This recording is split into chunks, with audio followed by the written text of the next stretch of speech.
ఉదయకాలపు దేవుని ప్రత్యక్షత.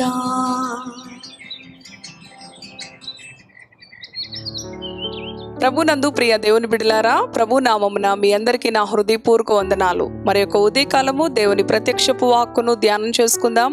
మన పరిశుద్ధ గ్రంథములను తెరిచి యెషయా గ్రంథం 60వ అధ్యాయం 19వ వచనమును చదువుకుందాం. ఇక మీదట పగలు సూర్యుని ప్రకాశము నీకు వెలుగుగా ఉండదు, నీకు వెలుగిచ్చుటకై చంద్రుడు ఇకను ప్రకాశింపడు.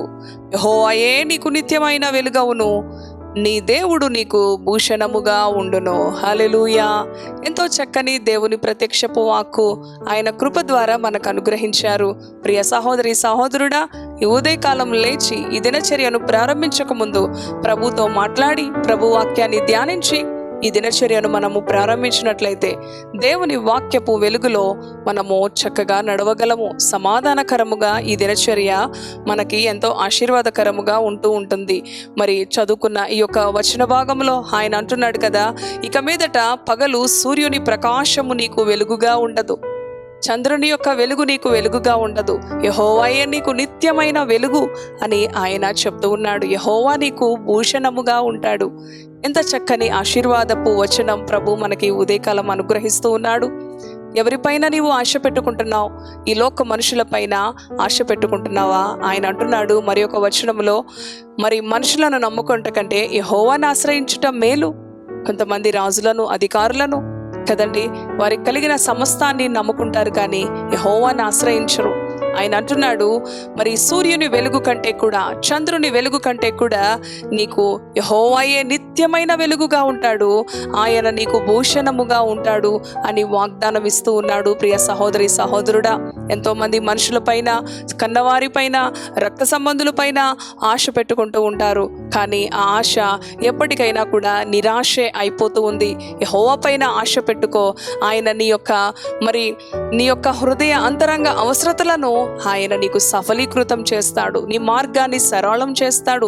ఎవరిపైన నీ యొక్క మనసు ఆనుకొని ఉంటుందో వారిని పూర్ణ శాంతి కలిగిన వానిగా చేస్తానని మరి యొక్క వచనంలో ఆయన మనకు వాగ్దానం ఇచ్చాడు కదా. ఆయన అంటున్నాడు యెహోవాయే నీకు నిత్యమైన వెలుగు, ఆయన నీకు భూషణముగా ఉంటాడు, ఆయన నీకు కిరీటముగా ఉంటాడు. నీ యొక్క శిరస్సు పైన కిరీటము ఘనతకు మరి గుర్తుగా ఉన్నది. నీ ప్రభువే నీకు ఘనత, నీ ప్రభువే నీకు వెలుగు, నీ ప్రభువే నీకు సమస్తము కూడా అయి ఉండాలి. ప్రియ సహోదరి సహోదరుడా, ఆయన పైన ఆశ పెట్టుకో. నీ ఆశ ఎన్నడూ భంగము కానేరదు, నీ ఆశ ఎన్నడూ నిరాశ అవ్వదు. ఆశ కలిగిన ప్రాణాన్ని తృప్తిపరిచే దేవుడు, అడుగు వాటికంటే, ఊహించు వాటికంటే రెట్టింపైన మరి ఆశీర్వాదాన్ని మనకు అనుగ్రహించే దేవుడు. యేసయ్య పైన ఆశ పెట్టుకో. ఈ ఉదయకాలం ఆయన పైన నీ ఆశ, యెహోవాయే నీకు నిత్యమైన వెలుగుగా నీ హృదయములో, నీ జీవితములో, నీ కుటుంబములో నీవు అనుమతించు. నీవే నాకు నిత్యమైన వెలుగు, నీవే నాకు సమాధానం, నీవే నాకు రక్షణ, నీవే నాకు భద్రత. నీవు లేకుండా ఒక క్షణము కూడా నేను నా అడుగు ముందుకు వేయను ప్రభువా. నీవు లేకుండా ఒక దినము కూడా నా దినచర్యను ఆరంభించను ప్రభువా.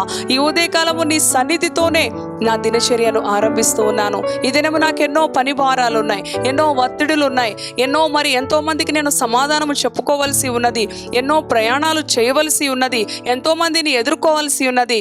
కానీ నీవే నాకు నిత్యమైన వెలుగుగా, నీవే నాకు భూషణముగా, నీవే నాకు రక్షకుడుగా ఉండి నన్ను నడిపించు. ఆయన అంటున్నాడు క్రింద వచనములో, యెహోవాయే నీకు నిత్యమైన వెలుగు, నీ దుఃఖ దినములు సమాప్తము చేయబడి ఉన్నవి. ప్రియ సహోదరి సహోదరుడా, ఇంత చక్కని దేవుని వాగ్దానాలు మన కొరకు ఆయన అనుగ్రహించి ఉండగా మన జీవితాల్లో చింత, మన జీవితాల్లో దుఃఖం, మన జీవితాల్లో వేదన, మన జీవితాల్లో మనుషులపైన ఆధారపడే అనుభవం లేకుండా యెహోవా పైన ఆశ పెట్టుకో. యెహోవా నీకు నిత్యమైన వెలుగుగా ఉన్న ఎడల ఆయన ప్రతి సమస్య నుంచి, ప్రతి దుఃఖకర పరిస్థితి నుంచి, ప్రతి వ్యాధి నుంచి, ప్రతి నెమ్మది లేని స్థితి నుంచి ఆయన నిన్ను విడిపించి యెహోవా నీకు భూషణముగా, నీకు ఘనతగా, నీకు సంతోషంగా ఉండాలని ఆశపడుతున్నాడు. అటు రీతిగా ప్రభువుని నీ హృదయంలోనికి, నీ జీవితంలోనికి, నీ కుటుంబంలోనికి నీవు ఆహ్వానించినట్లయితే నీవు ధన్యుడవు. ఇటు మాటలు ప్రభు మన వెనుకిడిలో దీవించునుగాక. ప్రార్థన చేసుకుందాం. దయగలిగిన తండ్రి, పరిశుద్ధుడా, నీ పరిశుద్ధ నామానికి వందనాలు. ఈ ఉదయకాలం ప్రభువా నీవిచ్చిన ఈ యొక్క ప్రత్యక్షపు వాక్కు, అవును ప్రభువా తండ్రి నాయన, నీవే మాకు నిత్యమైన వెలుగు, నీవే మాకు భూషణముగా ఉన్న దేవుడో. అవును ప్రభువా, ఏ కుటుంబంలో ఏ జీవితంలో నీ వెలుగు ప్రకాశిస్తూ ఉంటుందో అక్కడ దుఃఖం ఉండదు, అక్కడ రోగం ఉండదు, అక్కడ బాధ ఉండదు, అక్కడ శ్రమ ఉండదు ప్రభువా. నీవే మాకు నిత్యమైన వెలుగుగా ఉండి మమ్మలను నడిపించే దేవుడో. ఈ దినచర్య ఆరంభించి నీ బిడ్డలు మరి లోకములో వారి పనుల్లో వెళుచు ఉండగా నీ కృప, నీ తోడు, నీ సంరక్షణ నాయనా, నీ అడుగు జాడల్లో నీ బిడ్డలు నడిపించండి. వారి మార్గము ఇరుకున పడకుండా వారి యొక్క బాధాకరమైన శ్రమగల నెమ్మది లేని పరిస్థితుల నుంచి నీ బిడ్డలకి సమాధానమును, నెమ్మదిని, ఆరోగ్యమును, విడుదలను యేసు శక్తి కలిగిన నామంలో అనుగ్రహించమని యేసు నామములో ప్రార్థిస్తున్నాను తండ్రి. Amen, amen. Praise the lord. God bless you.